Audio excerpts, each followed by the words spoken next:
These days, people across the globe, about 140 countries, are concerned about essay writing. But the question is that why they're not able to get 9 bands or 8 bands or 8.5 bands in writing. The problem is that usually people do not understand the question.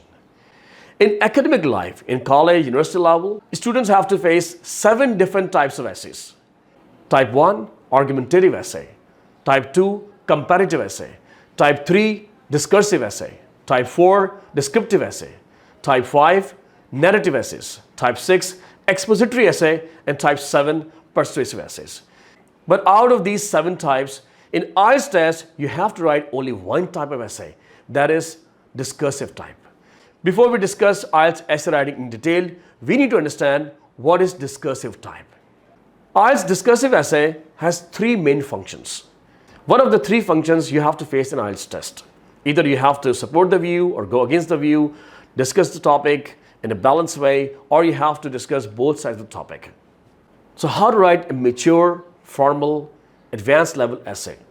In IELTS test, students have to understand that if you make small, little, baby sentences, you cannot get 9 band scoring. You have to make more mature, advanced, and long sentences. You have to make compound complex, and use a few passive voice. In IELTS test, if you use a variety of structures and topic-related vocabulary, you can get your desired band scoring. So now we start the video, what is the structure of an IELTS essay and how to start introductory paragraph. IELTS discursive essay has 3 organs. First organ is the introductory paragraph. Its second organ is body paragraph. And the third organ is the conclusion. So how to start intro para, how to start body paragraphs, and how to start conclusion paragraph. Let's get started.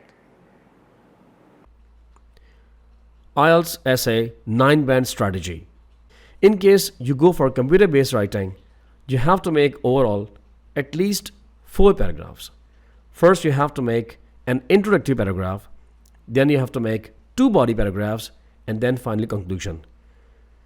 In case you write only 2 body paragraphs, which is in computer-based, you have to make 1 body paragraph which supports the main topic, and then you have to make 1 body which is in the contrast.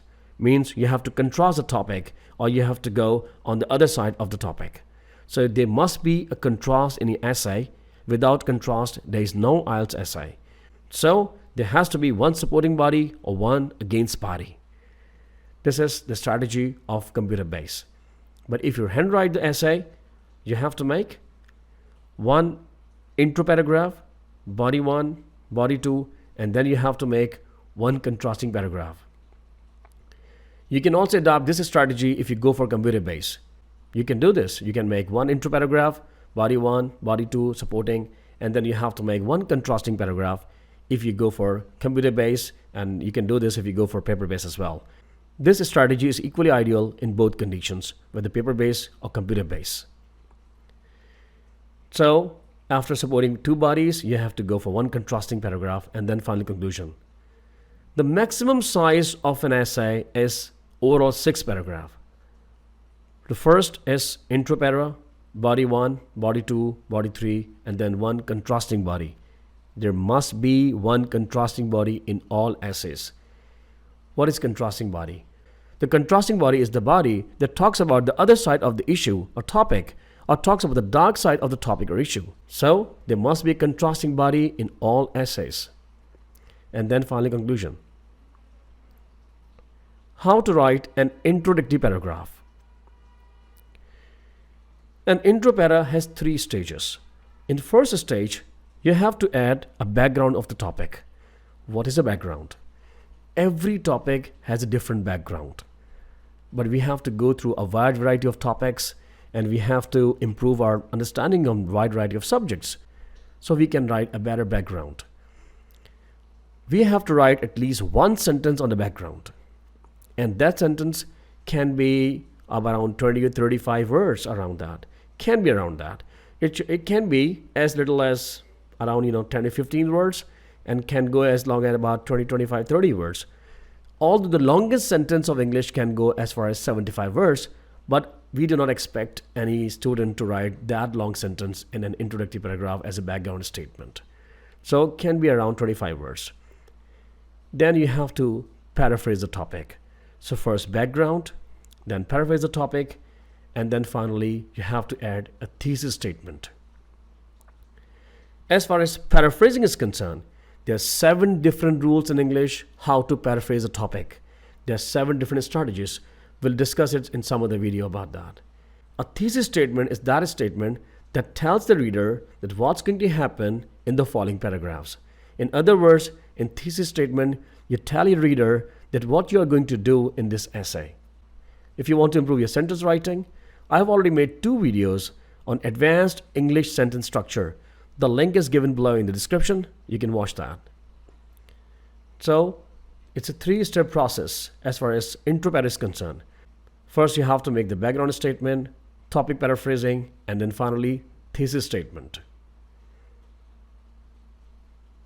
Now body para.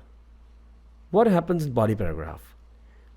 You have to write at least 2 body paragraphs in case of computer base.